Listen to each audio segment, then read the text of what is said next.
호세아 선지자죠. 호세아 선지자. 자, 호세아 선지자를 뭐라고 설명하냐면 회개를 호소했는데 어떤 선지자다? 사랑의 선지자였다. 자, 오늘 본문 말씀 한번 읽어볼까요? 시작.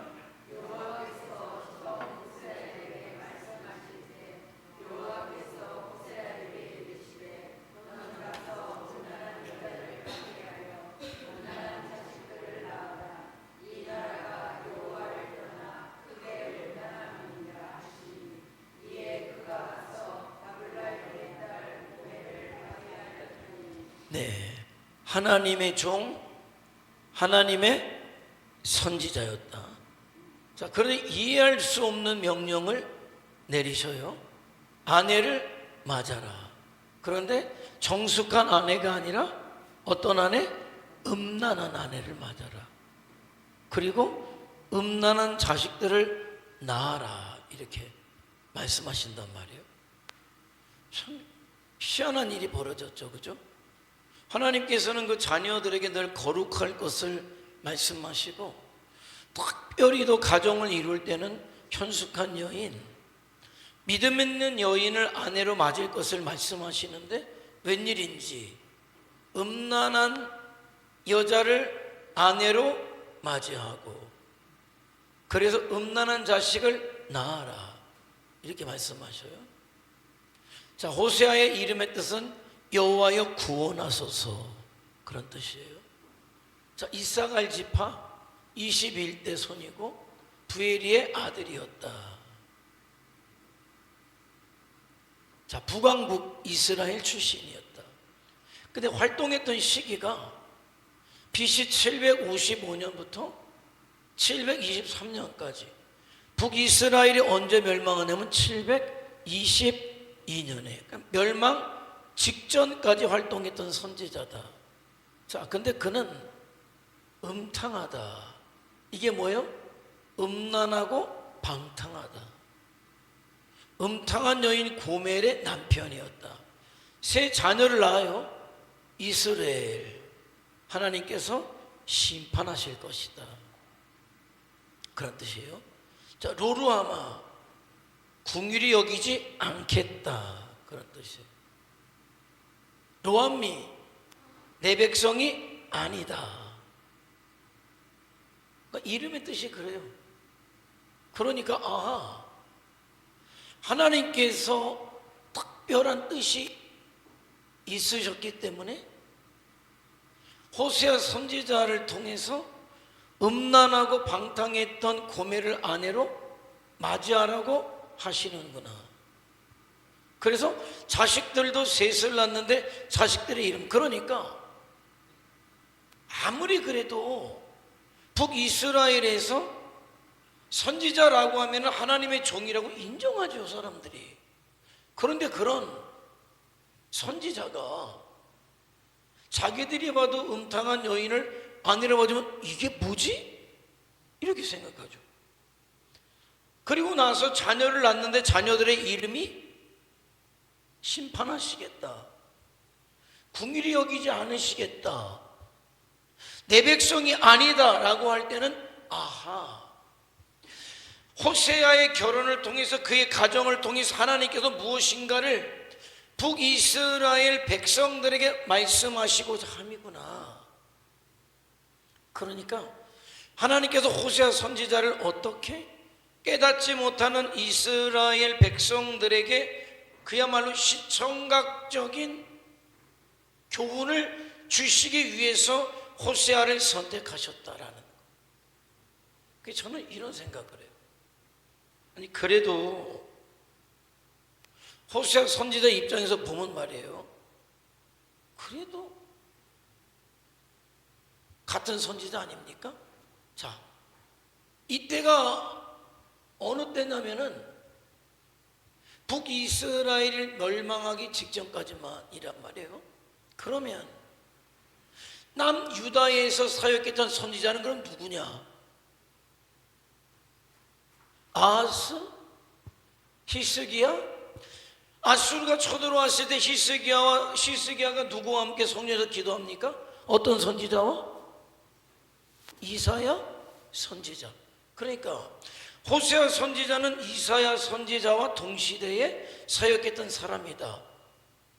알까요? 모를까요? 알죠. 그런데 물론 이사야 선지자도 이스라엘 백성, 남유다 백성들에게 환영받지는 않았어요. 싫어했어요. 그럼에도 불구하고 이사야 선지자를 인정했다. 무엇으로? 하나님의 종으로. 좋아하든 좋아하지 않든 그래도 이사야 선지자는 히스기야 왕과 함께 기도할 수 있었고 하나님의 말씀을 전할 수 있었다. 그야말로 이 백성이 듣든지 아니 듣든지 환영하지 않아든지 이 사람은 하나님의 종으로서 당당하게 그 말씀을 선포하는 사명을 감당했다. 아니 내가 선지자라면 음탕한 여인을 아내로 데려다가 그 여인과 아내를 낳아서 음탕한 자식들을 낳는 선지자가 되겠습니까? 아니면은 나라를 위해서 기도하고 당당하게 그야말로 순교를 하더라도 장렬하게 순교하는 그런 선지자가 되겠습니까? 나는 이사야 선지자가 되겠어요. 깨끗하게 고결하게 당당하게. 근데 이건 좀 달라요. 그런데 하나님께서는 그 일을 누구에게 맡기셨다? 호세아 선지자에게 맡기셨다. 어쩌면은 이사야 선지자보다도 더 어려운 사명이 누구에게 있었다? 호세아에게 있었다. 그러니까 이런 거야. 호세아야, 내가 알아. 그런데 남유다보다도 이 북이스라엘 백성들이 내 말을 도무지 깨닫지도 못하고 알아듣지도 못하니 네가 좀 몸소 네 삶을 통해 가정을 통해 보여주어야 되겠다. 그러니 네가 음탕한 저 여인을 데려다가 네 아내로 좀 삼아라. 그러면서 이 북이스라엘 사람들이 좀 봐야 되겠다. 보면서 깨달아야 되겠다. 아니 선지자가 어떻게 이런 여인과 결혼하지 왜 하지? 좀 그들이 그것을 통해서라도 좀 생각하고 깨달았으면 좋겠다. 그리고 음탕한 여인을 통해서 음란한 자식 셋을 낳을 텐데 너는 그 자식들의 이름을 이렇게 불러라. 그렇게 말씀하셨을 때 놀라운 거는 호세아 선지자가 아니요 라는 말을 한마디도 안 했다는 거예요. 하나님, 이사야 선지자가 사역하는 것도 제가 들어서 알고 있어요. 정말 얼마나 선지자다운 어떤 건 사역을 하고 있습니까? 그런데 내가 생각할 때에도 참 음탕한 여인을 데려다가 아내로 삼는 거는 참 나 스스로도 용납하기 어렵고 굉장히 나쁘끄러운 그런 일이지만은 그게 하나님의 뜻이라면 내가 기꺼이 순종하겠습니다. 사람들은 다 주연이 되기를 원해요. 좋은 역할을 하기를 원한단 말이에요. 그런데 어디 다 주연만 할 수 있습니까? 아니에요. 다 정말 좋은 역할만 할 수 있습니까? 아니요. 누군 굳은 일도 해야 돼요. 그런데 호세아 선지자는 그것이 하나님의 뜻이었기 때문에 하나님의 주권이었기 때문에 기꺼이 하나님의 주권 앞에 자기를 내려놓고 아멘할 수 있었다면 참 호세아 선지자를 우리가 이 시대에 본받을 수 있어야 하고 어떤 내 신앙의 롤 모델로 삼을 수 있어야 되겠다라는 거예요. 이 시대에 얼마나 하나님의 뜻과 무관하게 내 뜻대로 살아갑니까? 내 편리한 대로 살아갑니까? 내 마음대로 살아갑니까? 아니요. 저는 깨달아요. 여러분 목회자들도 얼마나 많습니까? 그런데 뭐 제가 학교 다닐 때 뭐 위로 3년 밑으로 3년 직접적으로 같이 공부하면서 관계를 맺는 선후배가 총 6년이잖아요 7년이잖아요 우리 동기들 빼고 위로 3년 밑으로 3년 직접적으로 친밀하게. 그럼 학교 다닐 때 알잖아요. 그런데 우리가 생각하기와는 다르게 정말 저 친구는 졸업하고 나면 목회를 굉장히 잘할 것이다, 하나님이 굉장히 크게 쓰실 것이다 라고 생각했던 친구가 있는가 하면 저 친구는 별로 그냥 어디서 작은 목회 정도만 하면 잘하겠다 이런 생각을 해요. 우리들의 어떤 생각이겠죠. 그런데 정말 목회 현장에 가면 그 생각이 전혀, 물론 뭐 맞는 친구도 있지만은 그렇지 않은 친구들도 많아요. 그래서 어떤 친구들은 도시에서 큰 교회에서 수많은 성도들과 함께 굵직굵직한 일들을 해 나간단 말이에요. 그런데 같이 선지동산에서 공부했지만은 함께 기도했지만은 어떤 친구들은 저 시골에서 그야말로 이름도 없는 데서 빛도 나지 않는 데서 그 사명을 감당하는 그런 또 친구들도 있단 말이죠. 뭐지? 이런 생각을 해요. 저는 근데 절대적으로 얻은 결론이 있어요. 그럴만해서 그런 목회를 하는 사람은 없어요. 그 사람이 그것밖에 안 되기 때문에 그렇게 작은 곳에서 소수 몇 명 되지 않는 성도들과 함께 목회해야 된다, 이것도 절대 아니에요. 저는 그것이 전적으로 하나님의 주권이라고 생각해요. 그거는 뭐 내가 그것은 내가 해답을 얻을 수가 없어요. 왜라는 건 하나님의 주권이에요. 무엇인가 이 목사에게는 그 목회가 맞기 때문에 그 목회를 맡겨주신 것이고, 이 목사에게는 그곳에 있는 교회가 맞기 때문에 성도들을 섬기는 게 맞기 때문에 그렇게 보내주셨다, 저는 그렇게 생각해요. 근데 그거는 전적으로 하나님의 주권인 거예요. 그럼 그렇다고 보면 나는 그러면 시골에서 있기 때문에 몇 명 되지 않기 때문에 신세 한탄하고 맨날 불평 가지고 불만 가지고 목회를 합시고 그런 목회를 해야 되느냐? 아니, 절대 그렇지 않아요. 나를 어디에 보내셨든지 그게 하나님의 주권이라면 나는 거기서 충성하면 돼요. 호세아를 통해서 내가 깨닫는 게 그것이다라는 거예요. 호세아를 통해서 깨달아요. 나는 어쩌면은 그런 사역을 감당할 만한 사람을 하나님께서 찾으셨다 생각해요. 그런 사역을 감당할 사람은 호세아밖에 없었기 때문에 하나님은 호세아를 선택했다고 나는 그렇게 봐요. 그러면 호세아의 그 사역이 이사야의 사역과 비교했을 때 그보다 못하냐? 절대 그렇지 않다. 어쩌면은 이사야의 사역보다도 더 귀할 수 있다. 왜? 선지자라면 누구라도 이사야의 자리에 보내면 할 수 있어요. 할 수 있습니다. 그런데 호세아의 자리에 보낸다고 다 할 수 있는 자리는 아니에요.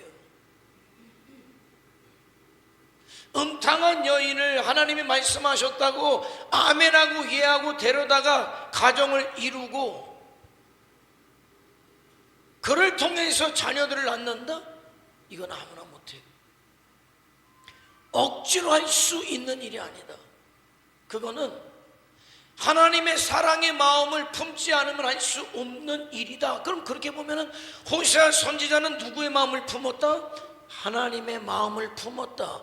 하나님의 마음이 무엇인데? 사랑이기 때문에. 어떤 사랑입니까? 고멜과 같이 음탕한 이스라엘 우상을 숭배하는 하나님을 떠나간 그 백성을 사랑하신 하나님의 마음을 그대로 닮았기 때문에. 호세아가 맡은 역할이 뭡니까?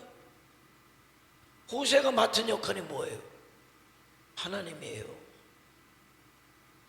호세아가 보여주어야 될 사랑이 어떤 사랑입니까? 하나님의 사랑이에요.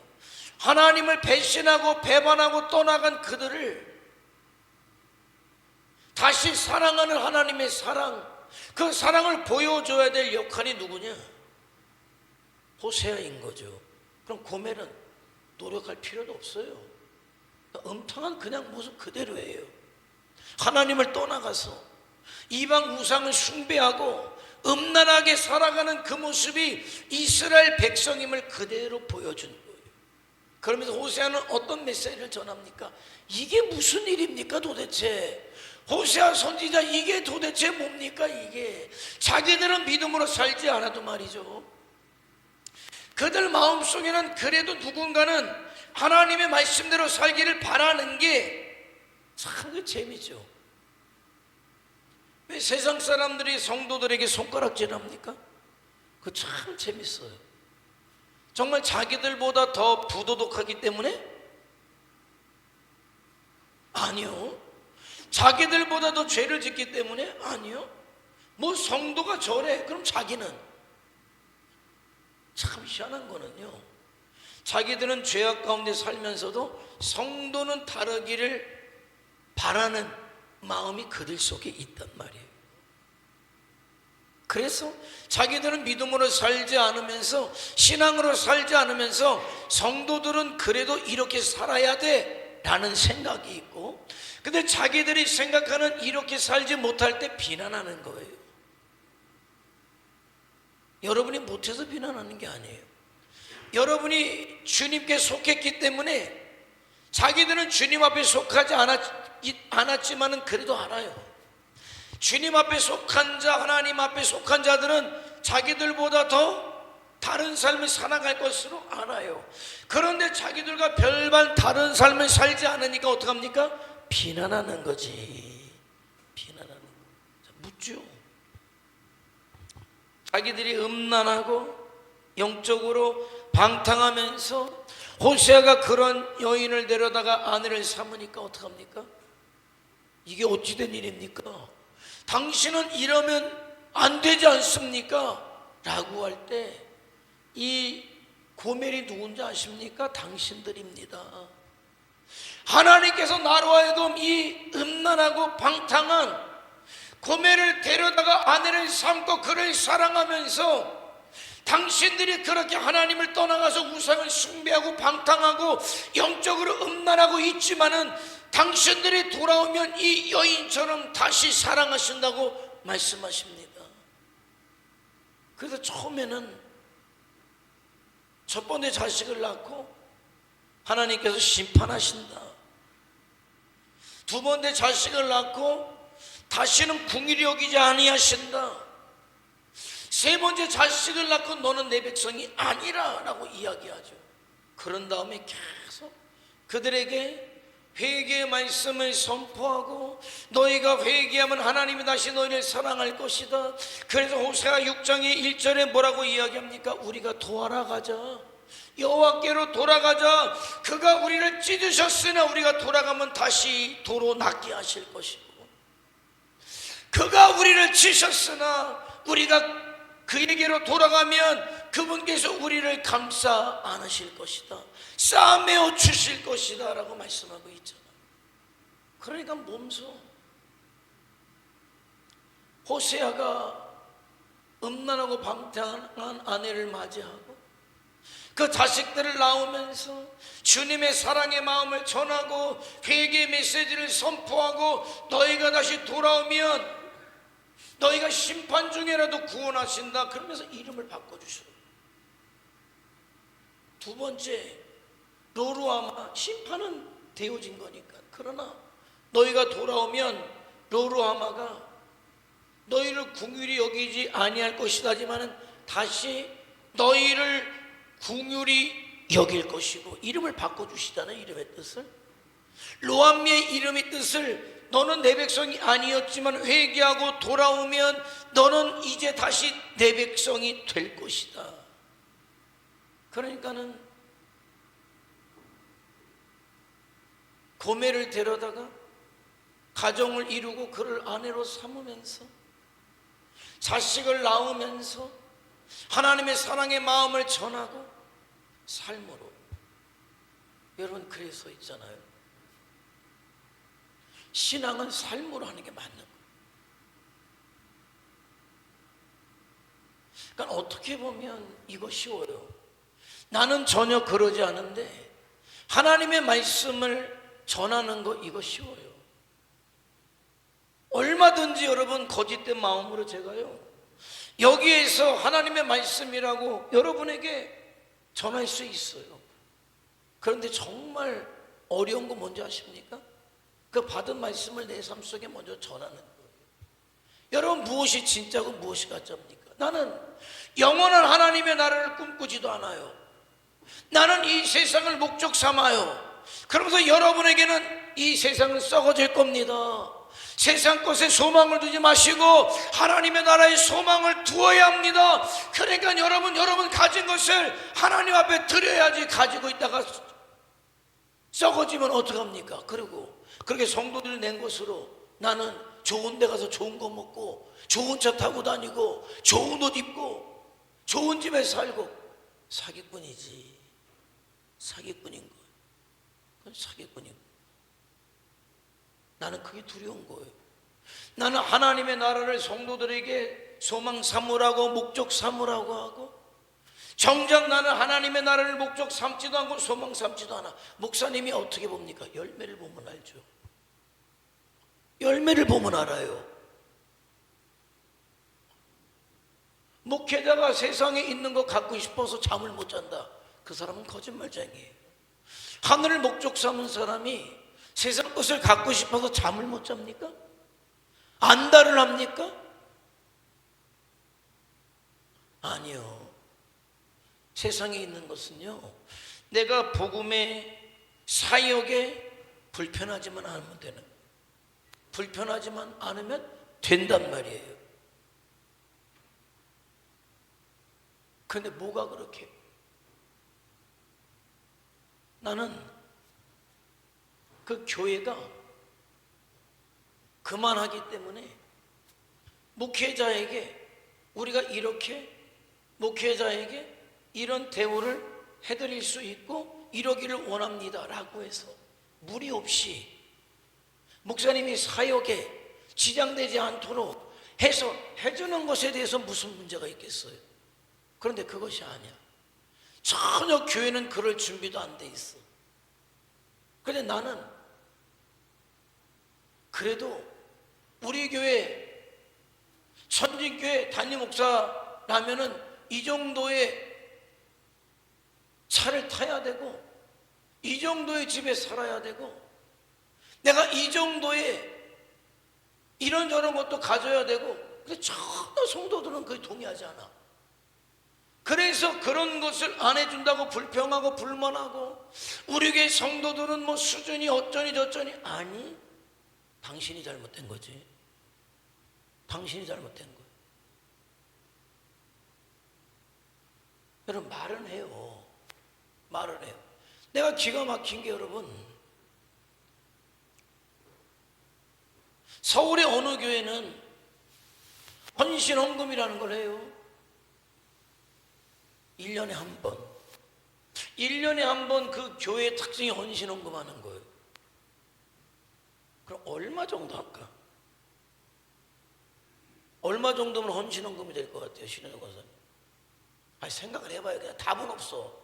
얼마 정도? 얼마 정도 해봐요. 10만 원. 10만 원. 10만 원. 내 할 말을 잃어버려가지고 내가 10만 원은 그냥 한다니까. 그런데 액수는 얼마인지 모르지. 그런데 그걸 하려고 나이 드신 분들이고 누구들이고 젊은 사람 말할 것도 없고 어르신들도 폐지를 모아가지고 1년 내내 그것을 모아가지고 하나님 앞에 헌신의 의미로 헌금을 한단 말이에요. 물론 그런 것을 가지고 이런저런 일들을 해왔어요. 그런데 TV에 아주 유명한 명품 브랜드에서 63빌딩에서 고객 초청 행사의 VIP로 그 엄청난 교회를 이뤘던 목사님 아들 목사가 이어서 한 건데, 아들 목사 부부가 VIP로 초청돼서 갔다 그러면 거기는 보통 재벌집 잡식들이나 돼야 여러분 명품 핸드백 하나 사가지고 VIP 됩니까? 다 너도나도 하나씩 사는데? 아니죠. 얼마나 샀으면 VIP가 됐어? 얼마나 샀으면은? 여러분, 나는 아니라고 봐요. 그거는 틀림없이 거짓말이지. 하나님의 나라가 있는데, 사도 바울에게 하나님의 나라가 있었는데, 하나님의 나라가 사도 바울의 마음속에 있으니까 사도 바울이 뭐라고 이야기합니까? 내가 그동안 사랑했던 것들, 갖고 싶었던 것들, 이루기를 원했던 모든 것들, 하다못해 그때 당시 모든 사람들이 부러워하는 로마의 시민권, 나에게는 하나님의 나라에 비할 때 그것은 배설물에 지나지 않는다예요. 여러분, 하나님의 나라에 비할 때 그것은 배설물에 지나지 않습니다란 말이에요.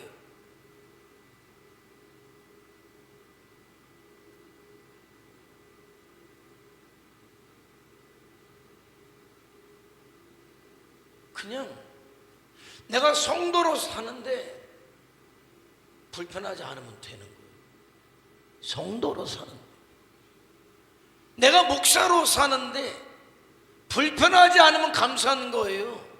불편하지 않다는 건 뭡니까? 나를 위해서. 아니, 내가 이 땅의 예배자로 예수님의 증인으로 사는데 불편하지만 않으면 되는 거지. 그것이 내가 갖고 싶어서 밤잠을 자지 못할 정도가 되어서는 이 사람에게 하나님의 나라가 들어있냐 이 말입니다.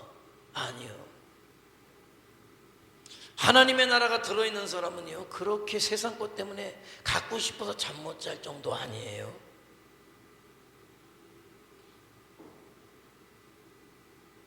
나에게 주어지면 감사하고 없어도 상관없어요. 그게 내 삶의, 성도의 삶에, 목사의 삶에 지장을 주지 않으면 되는 거예요. 예를 들어서 우리가 신방을 다녀야 되는데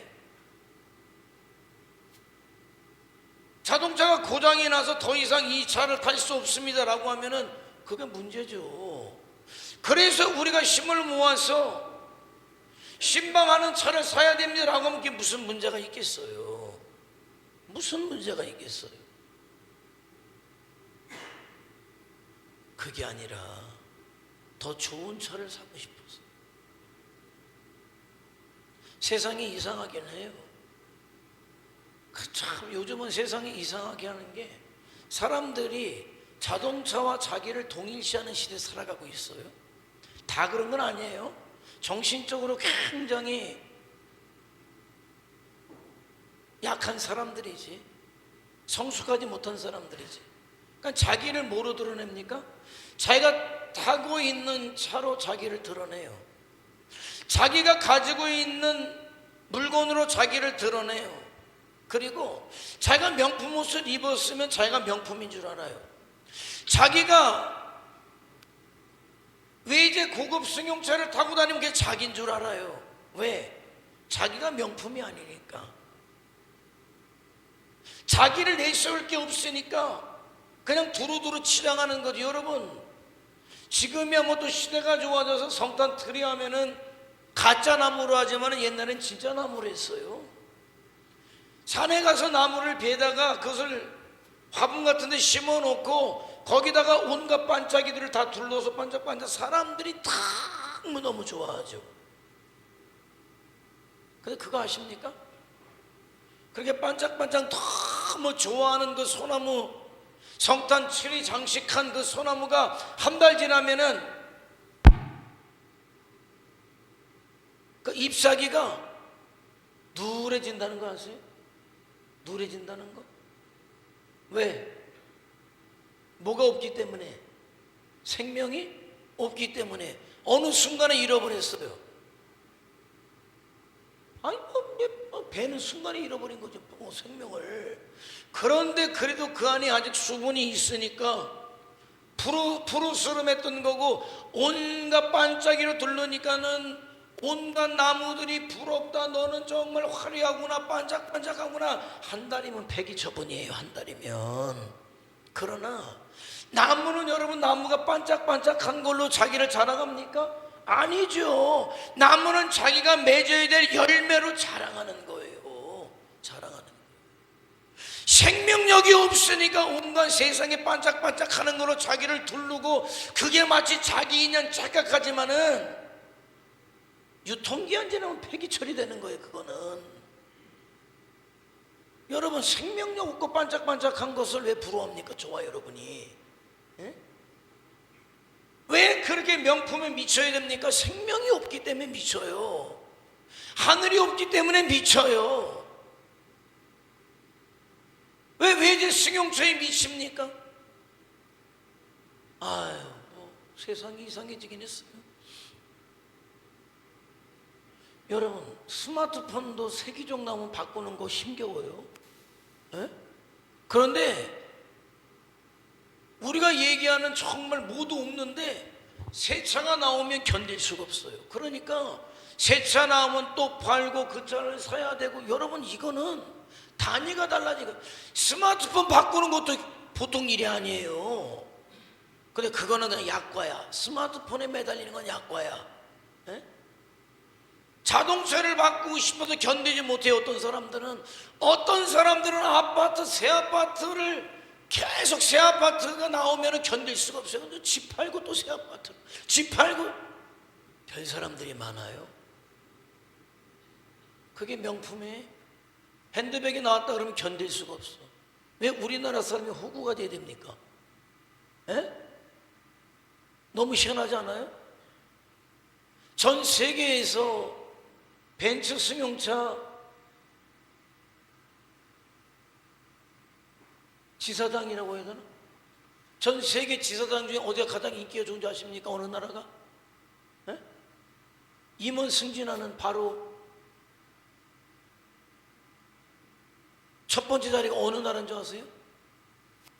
한국이에요, 한국. 에? 세계에서 벤츠 승용차 가장 좋아하는 민족이 한국이에요. 정작 독일에 가면은요, 독일 사람들이 벤츠를 잘 안 타요. 왜? 너무 비싸니까. 그런데 도대체 한국 사람들이 어떻게 된 사람들인데, 한번 가보세요. 외제 승용차의 반이 벤츠예요. 반이 벤츠예요. 그런데 벤츠를 탈만해서 타는 사람들이냐? 강릉에 있을 때 택시 조합장, 개인 택시 조합장 하시는 분이 집사님이었어요. 집사님, 강릉도 여기가 지방도시인데 외제 승용차가 이렇게 많아요. 그랬더니 그분이 맨날 길거리에서 사는 분 아닙니까? 뭐라냐 아세요? 목사님, 그 벤츠 타고 다니는 애들 중에요, 당장 기름값 주머니에 기름 넣을 돈도 없는 애들이 다예요. 태반이에요. 제정신입니까? 이게 제정신입니까? 왜 그럴까? 생명력이 없으면 그래요. 하늘에 소망이 없으면 그렇단 말이에요. 그런데 하늘의 소망 삼은 사람들은 세상의 것이 그렇게, 정말 그렇게 목숨을 걸 만큼, 잠이 안 올 만큼 그렇게 중요하지 않다. 정말 뭐가 중요한지를 알아서 내가 그것을 얻으려고 사는 인생이 아니라, 나는 주와 복음을 위해서 예배자와 예수님의 증인으로 사는 인생이 되기를 원하는 게 성도의 삶이다라는 것이에요. 우린 그걸 알아야 돼요. 그래서 저와 여러분이 대한민국에, 강원도에, 이 영동에, 고성에, 속초에서 성도로 살아야 되겠다, 하나님께서 우리에게 그렇게 하셨기 때문에 저에게는 전쟁교회 목사로 네가 있어야 되겠다라고 그 사명을 주셨기 때문에 호세아 선지자처럼 아멘하고 나에게 주신 사명에 내가 충성하는 거예요. 다른 것 있습니까? 불평할 필요 없어요. 불만할 필요가 없어요. 나는 나 보내신 이 자리에서 성도로 최선을 다하면 되는 거예요. 그게 하나님의 주권에 순종하는 것인데 호세아는 그 일을 잘 해냈다는 것이죠. 참 하나님께서 호세아를 많이 믿으셨다. 나는 그래요. 나는 하나님께서 저를 많이 믿으시고 여러분을 많이 믿으신다고 생각해요. 그러니까 이런 자리에 주셨다. 성도가 어려우면 어려울수록 어려운 자리에서 살아가는 사람이 있어야 돼요. 그런 성도가 있어야 됩니다. 물론 우리와는 다른 세계라고 이야기할 수 있는 곳에 살아가는 성도도 있어야 돼요. 왜? 그는 그곳에서 그런 사람들을 이끌어야 하니까, 그런 사람들에게 예수님을 증거해야 되니까.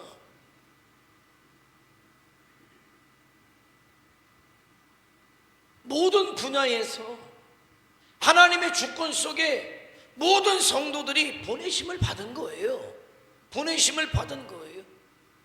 저와 여러분은 저와 여러분의 삶의 자리에, 주변의 직장에, 이 지역에 보내심을 받았다면 여기에서 성도로서 살아가면 되는 것이고, 이곳에서 우리가 주와 복음을 위해서 어떻게 예배대로 설 것이고 예수님의 증인으로 설 것이고 비전 2026의 역사를 이룰 수 있는가를 우리는 머리를 맞대야 하는 것이고 힘을 모아야 하는 것이고, 우리는 그 일을 해내면 되는 거예요.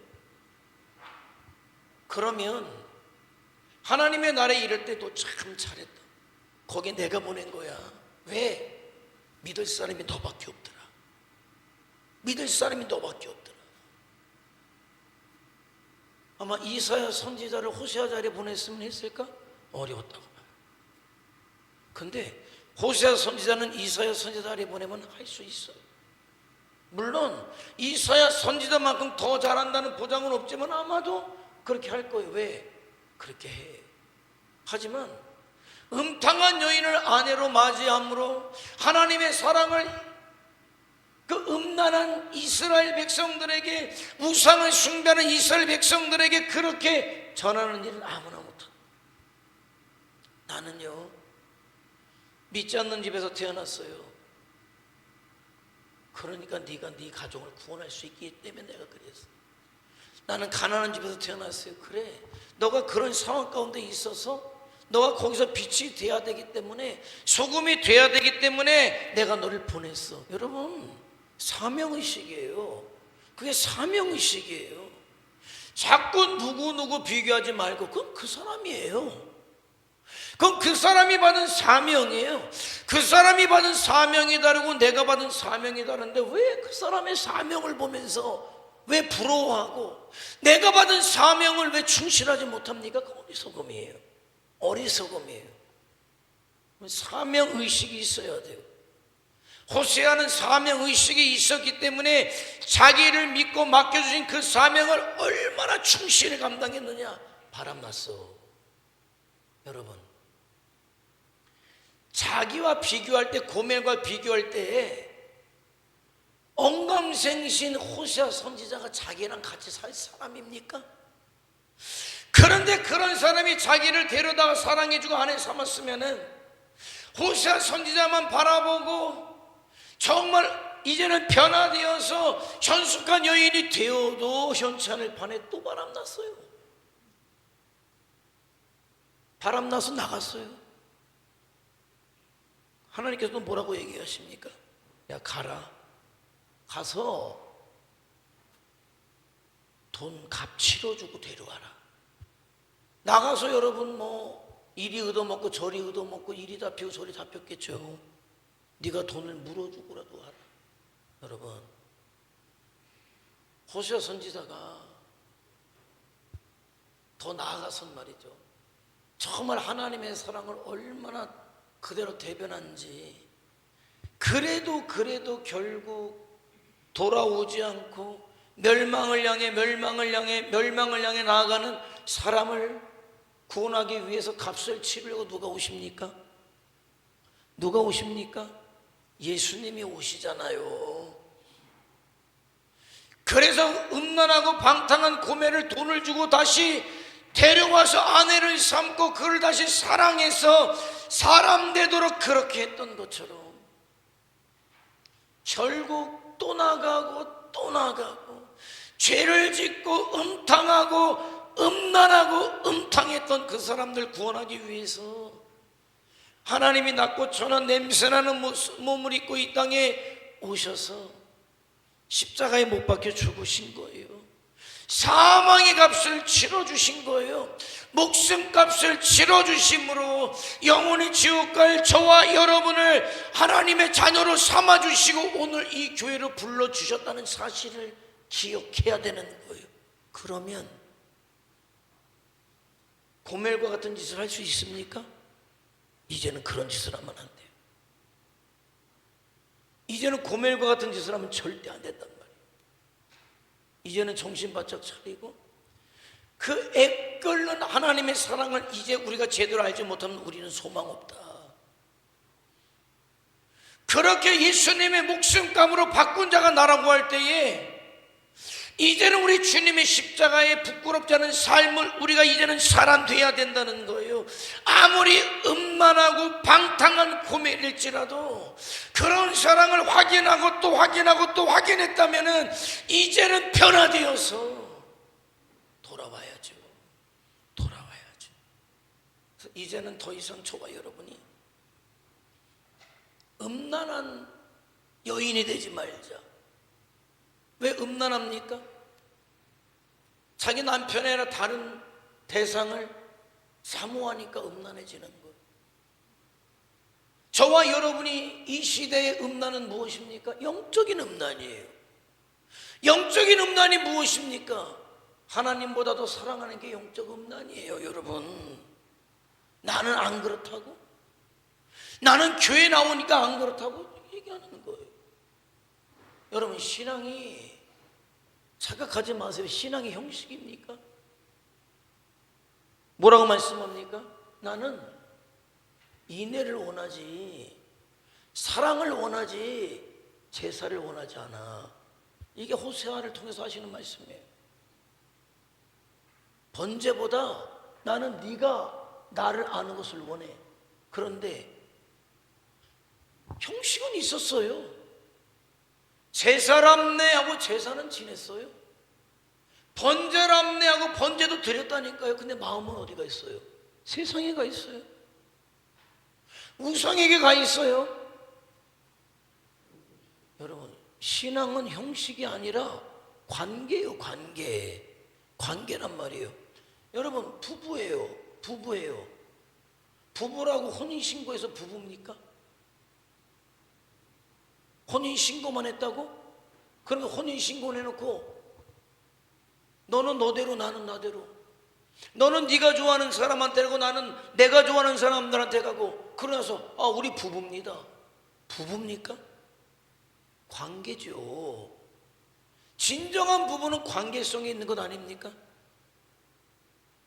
신앙은요, 형식이 아니고 틀이 아니고 교회 나왔다가 아니고 하나님 앞에 내가 어떤 믿음으로 서 있느냐, 하나님의 진실한 사랑에 내가 진실한 사랑으로 보답하고 있느냐, 나를 구원하신 하나님 앞에 내가 영과 진리로 예배하는 예배자로 서 있느냐, 나를 구원하시고 이 복음을 땅끝까지 전하는 주님의 명령을 받아서 내가 주님의 증인으로 서 있느냐인 거지. 그게 아닌데 성도입니까? 아니, 그러니까 이제는 우리가 교회 나왔다가 성도입니까? 믿는 집에서 태어났다가 성도입니까? 형식이에요. 집사라는 직분이 성도입니까? 형식이에요. 장로라는 직분이 성도입니까? 형식이라니까요. 심지어 목사라는 직분까지도 형식인 거예요. 내가 어떤 직분을 가지고 있든 내가 어떤 무엇을 하든 하나님을 향한 진실한 사랑의 고백이 없고 이 시대 예배대로 예수님의 증인으로 살아가고 있지 못하다면 빈 껍데기죠. 우상 숭배자예요. 그렇게 내가 집사일지 모르고 주일날 교회는 나왔을지 모르지만 마음은 어디가 있습니까? 세상에 가 있어요. 하나님은 내 마음속에서 다섯 번째, 여섯 번째, 그건 하나님은 사랑이라고 얘기하잖아요. 하나님은 우리가 하나님을 사랑하되 어떻게? 마음을 다하고 뜻을 다하고 목숨을 다해서. 그렇게 하나님을 사랑할 때 그것이 진심이다, 그것이 나를 향한 사랑이다, 그걸 원하는데 그런 사랑은 하나님께 하지 아니하고 하나님은 내 인생 속에 저 후순위에다 두고 잃어버릴까 하면 한번 교회 나오면서 나는 성도라고? 아니요. 하나님이 인정하시는 신앙생활을 해야 되는 거예요. 그런 우상 숭배될 수밖에 없다는 거예요. 지금이라도 회개하고 돌아오면 살 것이다. 이제 내 백성이라고 부를 것이다. 내 백성이라고 안 부른다잖아요. 왜? 고멜도 음탕하지만은 이스라엘 민족이고 호세아 선지자는 말할 것도 없는데 왜 내 백성이 아닙니까? 음란하니까 내 백성 아니라는 거예요. 하나님께서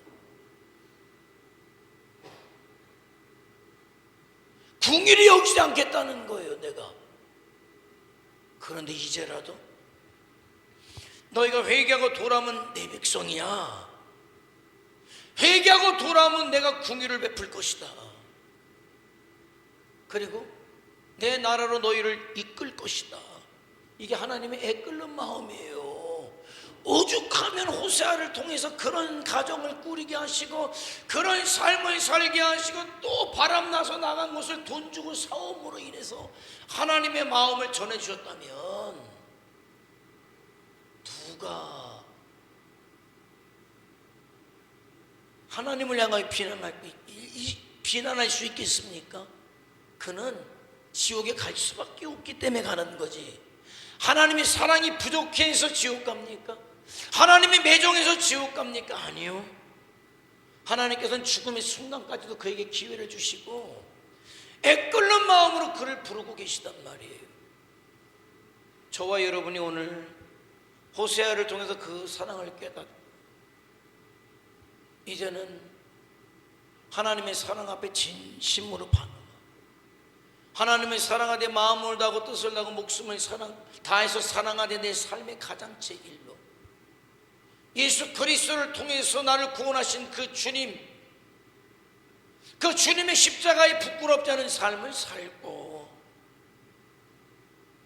하늘을 품었기 때문에 세상에 그 어떤 것들이 그렇게 나에게 중요하지 않다.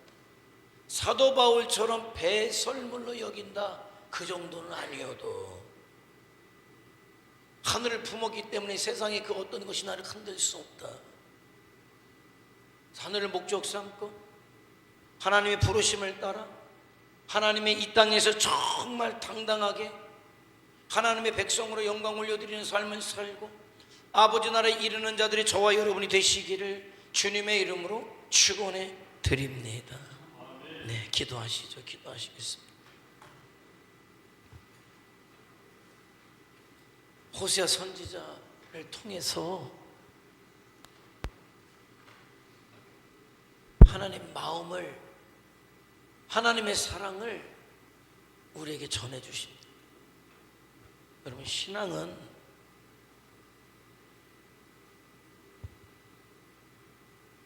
형식이 아니에요. 신앙은 어떤 내 공로가 아니에요. 나를 사랑하신 하나님 앞에 내가 사랑으로 믿음으로 반응하는 거예요. 사랑으로 믿음으로 반응하는 거예요. 나를 진심으로 사랑하신 하나님 앞에 내가 진심의 신앙을 가지고 서겠습니다. 내 사망의 값을 치러주시기 위해서 낮고 천한 인간의 몸, 냄새나는 몸을 입고 오셔서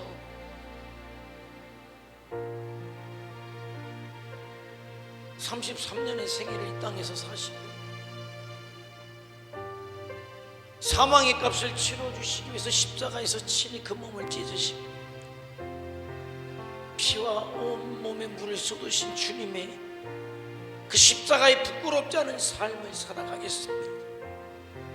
하늘을 품었기 때문에 기꺼이 세상 것은 수단 삼고 주와 복음을 위해서 살고 하늘을 목적 삼는 삶을 통해서 마침내 오라 하실 때 하나님의 나라에 이르는 자들이 저희들이 되어지도록 역사하옵소서. 다같이 주여 한번 부르며 통성으로 기도합니다. 주여, 전능하신 아버지 하나님 주님 감사합니다.